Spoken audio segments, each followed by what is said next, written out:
So if you've been following my channel for any significant amount of time, then you're going to know full well that I am a diehard Lakers fan. I have been for decades now. And if you look at the state of our team, you're probably going to think that I'm very excited about our current situation. LeBron James is probably on his way out, which means he'll be freeing up $52 million of cap space. The Lakers now have an MVP candidate in Luka Doncic, who's still in the prime of his career.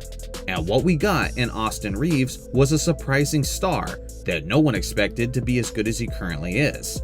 On top of that, we're the Lakers, so we're always being connected to other star players, various rumors, various free agents, so there seems to be plenty of room for improvement.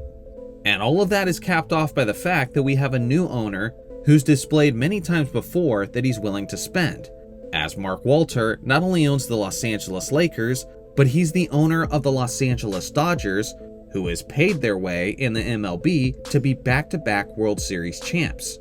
So again, looking at our current situation and looking at the talent on our squad, you might think that I'm really excited about our current situation and the forecast of this group over the next several years. But that couldn't be any further from the truth. Not only am I fearful of the future, but I'm downright dreading it. And the reason being is because last night we just saw the San Antonio Spurs win Game 4 of the West Finals, meaning that OKC and San Antonio is now tied at 2 games apiece. And although I am a Lakers fan, if I can just manage to put that aside for a little bit and just focus on being a general basketball fan, I am grateful for the fact that we are seeing some really good, intense basketball between what could be the 2 best teams in the league. But that's where the fear comes in, because not only are these teams the 2 best teams currently in the Western Conference, but I think they're only getting better, and they're going to have a stranglehold on this conference for the foreseeable future. Just last season, OKC won the championship and were one of the youngest NBA champions of all time. And now, the San Antonio Spurs are led by an MVP candidate who was the first unanimous DPOY in NBA history, and he's only 22 years old. Despite the fact that these 2 teams are the best in the West and maybe the 2 best teams in the league overall, they're still both in the younger half of the NBA. In all the years I've been watching the NBA, I don't think I can ever recall a time where possibly the 2 best teams in the league were this young. Assuming health, these 2 squads might be contenders for the next 7 to 10 years. And as good as they are now, they're only going to get better. Let's start by looking at the Thunder. OKC likely has the best general manager in the game right now in Sam Presti, and they could soon be winning their 2nd straight championship. But it's what they're adding over the next couple of seasons that truly makes them scary. Thanks to great trading and organizational decisions up to this point, the Thunder have 2 quality first-round picks in this upcoming NBA draft. The year after that, they'll likely have 3 more first-round picks.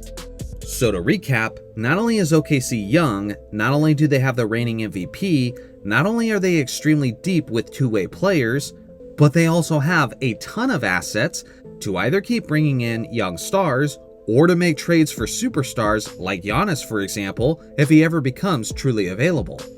On the other hand, the Spurs are not only led by a 22-year-old alien with a scary trajectory, but their whole core is absurdly young.